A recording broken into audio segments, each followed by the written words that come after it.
Good morning students. आज हम BSc first year BSc BEd integrated first year का एक तरंग दोलन का एक टॉपिक लेते हैं, एन युग्मित दोलक, या फिर इसको हम कैसे कह सकते हैं कि समान द्रव्यमान से भारित प्रत्यास्थ डोरी के कंपन। इसमें क्या होता है कि पहले तो ये देखते हैं कि जो दोलन होते हैं वो दो तरह के होते हैं। हमने द्वियुग्मित दोलक जो देखा था उसमें जो दोलक थे वो इस तरह से कंपन कर रहे थे, ठीक है ना। तो वो उनको बांधने वाली डोरी से के अनु दिशा में कंपन कर रहे थे, तो इसको अनुदैर्घिक दोलन कहते हैं, लॉन्जिट्यूडिनल ऑसिलेशन कहते हैं। और जब एन कणों को इस तरह से बांध देते हैं, ठीक है ना, जैसे ये बांधा हुआ है, और इनके कंपन इन बांधी हुई डोरी के अनुदिश नहीं होकर उनके लंबवत कंपन करते हैं इस तरह से, तो इस प्रकार के दोलनों को अनुप्रस्थ दोलन कहते हैं। तो एन युग्मित जो दोलक है उसके अनुप्रस्थ दोलन है। ये प्रत्येक प्रारंभिक सिरा अंतिम सिरा तो स्थिर है x बराबर 0 और x बराबर n प्लस ए पर, और प्रत्येक जो कण है वो m मास का है, स्मॉल m मास का, और प्रत्येक की डिस्टेंस आपस में a है।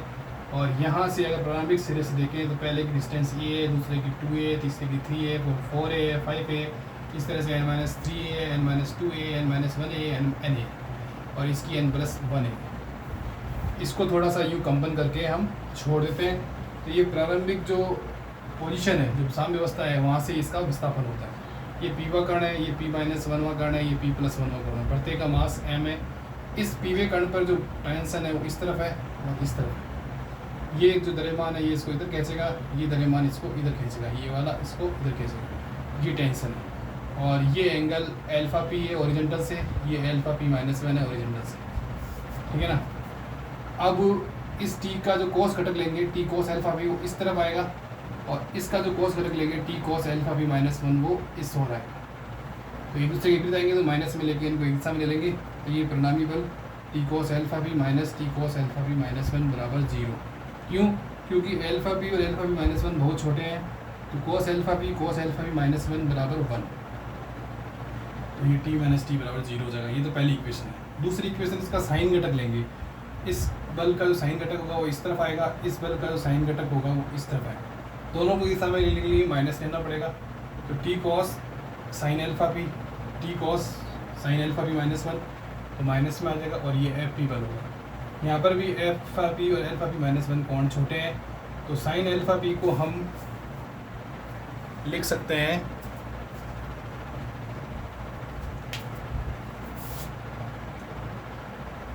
साइन अल्फा पी को लिख सकते हैं हम टेन अल्फा पी, और साइन अल्फा p-1 को लिख सकते हैं हम tan alpha p-1।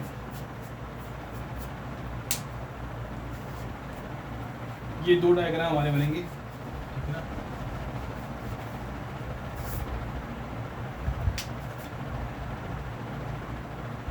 Tan alpha P ये होता है लंब बटा आधार, टेन अल्फा भी ये लंब बटे आधार। ये डिस्टेंस तो a है, स्मॉल a, और ये डिस्टेंस है yp+1 minus yp, yp+1 minus yp upon a। इसी प्रकार से टेन अल्फा p-1 ये हो जाएगा yp-1 अपॉन a। ये हम इससे निकाल सकते हैं, ठीक है। अब आगे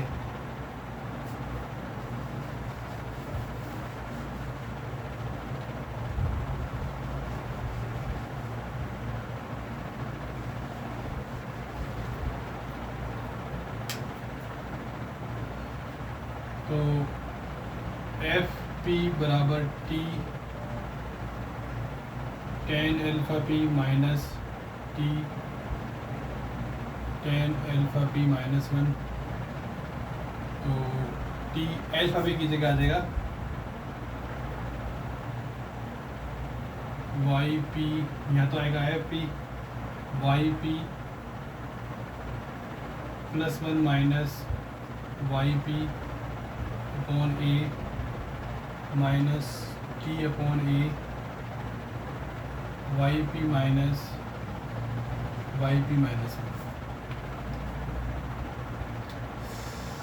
एफ पी की जगह हम लिख सकते हैं m द्रव्यमान है d² Y P upon D T square बराबर टी अपॉन ए कॉमन आ सकता है, तो ये हो जाएगा वाई पी प्लस वन, ये प्लस का हो जाएगा minus minus Y P minus one, ये दोनों माइनस के हो जाएंगे, Y P minus two Y P, ये हमारा इक्वेशन नंबर 2 आ जाएगा।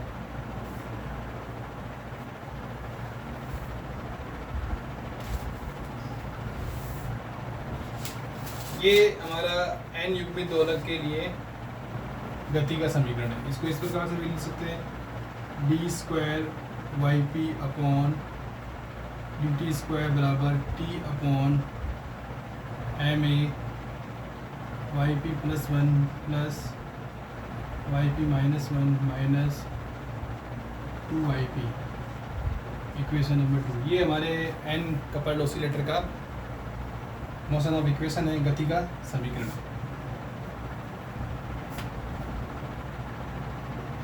और अगर पीवा कण होता है तो उसमें x बराबर 0 और y बराबर x बराबर 0 और x बराबर n+1a, जो प्रारंभिक सिरे और अंतिम सिरे पे जो कण होते हैं उस डोरी के, होते तो नहीं है वैसे, वह बांधा हुआ होता है, तो उनका जो विस्थापन होता है साम्यावस्था से वो 0 होता है। तो हम ये लिख सकते हैं कि y0 बराबर 0 और y n+1 a बराबर 0, ये n+1 लिख सकते हैं, y n+1 बराबर 0। ठीक है ना, समझ गए ना। प्रारंभिक सिरा और अंतिम सिरे का जो विस्थापन होगा साम्यावस्था से वो 0 होगा, क्योंकि वो बंधे हुए हैं एक सिरे पे, इसलिए। ठीक है ना। अब हम करेंगे सामान्य विधा। सामान्य कंपन विधा में क्या होता है कि जब किसी डोरी में अलग अलग मास के कण कंपन करते हैं तो उनकी जो आवृत्ति होती है वो समान होती है। तो हमने उसकी ओमेगा आवृत्ति ली, तो इसमें हम वाई पी लेंगे ए पी कॉस ओमेगा टी। ये जो ए पी है ये पीवे कण के लिए जो आवृत्ति के पीवे कण के जो ओमेगा कोणीय आवृत्ति से जो कंपन है वो उसका आयाम ए पी है। ठीक है ना। वाई पी विस्थापन है साम्यावस्था से, तो इससे हम निकाल सकते हैं D Y P upon D T. तो ये क्या आ जाएगा, ओमेगा ए पी माइनस का साइन ओमेगा टी। फिर निकालेंगे D square Y P upon D T square, तो ये आ जाएगा minus omega square A P cos omega T. ये जो मान है हम यहाँ रख सकते हैं। और Y P plus one, Y P minus one, और वाई पी का तो मान है ही, और इनके मान और लिख लेते हैं। मतलब Y P plus one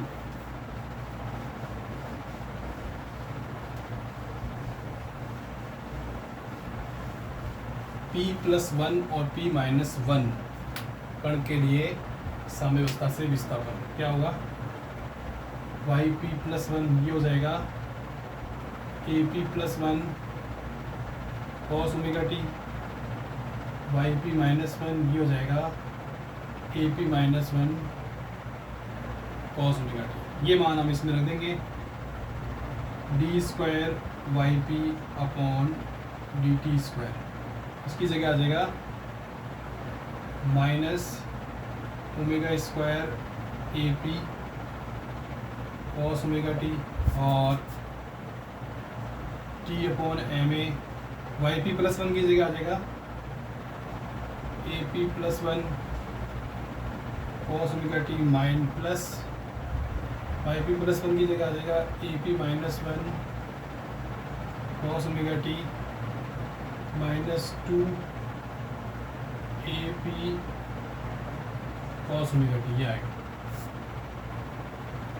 cos omega T सब में कॉमन आ रहा है तो कैंसिल हो जाएगा, तो minus omega square A P बराबर T upon M A P plus one plus A P minus one minus 2 A P. ये आएगा। अब हम निकाल सकते हैं A P plus one minus A P minus one minus 2 A P बराबर minus M A omega square A P upon T, मतलब इस टर्म को हमने इधर भेज दिया। अब पक्षांतर कर दिया, ठीक है ना। अब आगे हम निकालेंगे A P plus one minus A P minus one equal to 2 minus M A omega square upon T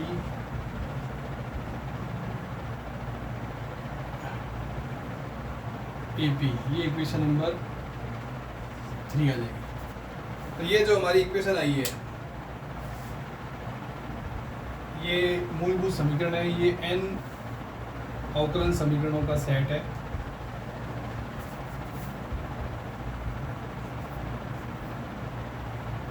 हमारे पास में जो द्वियुग्मित दोलक होता है, उसमें जो दोलक की जो कंपन विधा होती है वो 2 होती है। ऐसे ही n युग्मित दोलक होता है, उसमें जो दोलक की सामान्य विधा जो या कंपन विधा होगी वो n होगी संख्या, ठीक है ना। इसी प्रकार से ये जो ओमेगा स्क्वायर है, इस ओमेगा के मान भी n हमें प्राप्त होंगे। अब यदि हमारे पास में 2 केस है कि यदि हम n का मान 1 लें, मतलब कि पूरी डोरी है, इधर से बंधी हुई, इधर से बंधी हुई, उसके बीच में सिर्फ एक कण, तो n बराबर 1, p बराबर 1, तो एक कण है मतलब, ठीक है ना। तो उसका मतलब है कि जैसे इस तरह से है,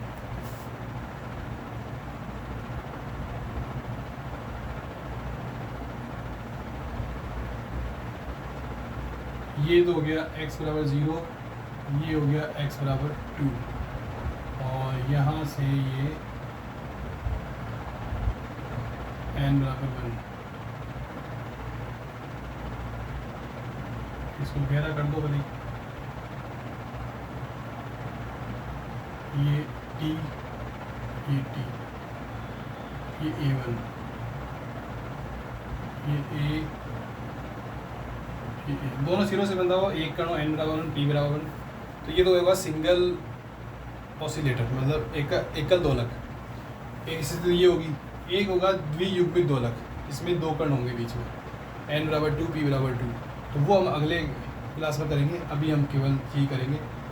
तो इसके लिए हमारे पास में जो प्रथम केस है सिंगल ऑसिलेटर के लिए या एकल दोलक के लिए, n बराबर 1 और p बराबर 1। तो p बराबर 1 करेंगे तो a2 आएगा माइनस a0 बराबर 2 minus M A omega square upon T a1 आ जाएगा। अब हम जानते हैं कि ये जो आयाम है a0 a0 यहाँ आएगा, a2 यहाँ आएगा, इसके जो आयाम होंगे इन सिरों के वो 0 होंगे। तो हम ये लिख सकते हैं कि a0 बराबर a2 बराबर 0 फॉर n बराबर 1, p बराबर 0। तो ये दोनों 0 हो जाएंगे, तो हमारे पास में आएगा 2 minus M A omega square upon T a1 बराबर 0। तो इस ब्रैकेट को हम 0 के बराबर करेंगे, क्योंकि a1 जो है वो हमारे इस n बराबर 1 कण के लिए आयाम है, वो 0 नहीं हो सकता। तो ये ब्रैकेट 0 हो जाएगा, तो हमारा ब्रैकेट 0 होगा M A omega square upon T बराबर 0। तो ओमेगा का मान आ जाएगा 2t अपॉन एम ए। ये हमारे इस एकल दोलक की सामान्य कंपन, जो आवर्ती का जो कंपन है उसकी आवर्ती आ जाएगी, ठीक है ना।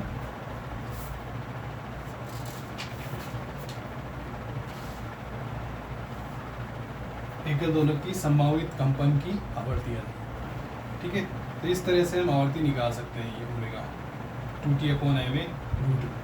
अब द्वियुग्मित वाला दोलक को अगले एपिसोड करेंगे। आपको कैसा लगा ये वीडियो, आसानी से समझ में आया हो तो आप ज़रूर सब्सक्राइब कीजिए। Thank you very much.